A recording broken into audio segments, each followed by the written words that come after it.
તો આ તરફ દાહોદમાં ભારે વરસાદની આગાહીને પગલે તંત્ર અત્યારે સતર્ક મોડમાં છે। સુરક્ષા અને રાહત કામગીરી માટે એનડીઆરએફ તૈનાત કરવામાં આવી છે। મધ્ય ગુજરાતમાં આગામી 3 દિવસ ભારે વરસાદની આગાહી કરવામાં આવી છે।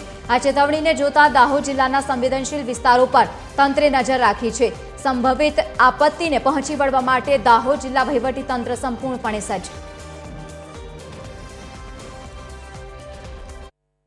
દાહોદ જિલ્લામાં ભારેથી અતિ ભારે વરસાદના પગલે सूचना अंदर एसडीआरएफनी एक टीम दाहोद खाते અને एनडीआरएफनी एक टीम देवगढ़ बारिया खाते 24 कलाक स्टेन्ड बाय राखवामां आवेल छे। कोईपण प्रकारनी या कोईपण प्रकारनी होनार थाय ते माटे अमे 24 कलाक स्टेन्ड बाय रहेल छे। अत्यारे दाहोद जिल्लानी अंदर बंने टीमों एसडीआरएफ અને एक एनडीआरएफ टीम एसडीआरएफ टीम अहींया दाहोद खाते उपस्थित छे અને एनडीआरएफ टीम देवगढ़ बारिया उपस्थित छे। वरसादनी आगाहीना आधारे अमे इंतजार करी रह्या छे।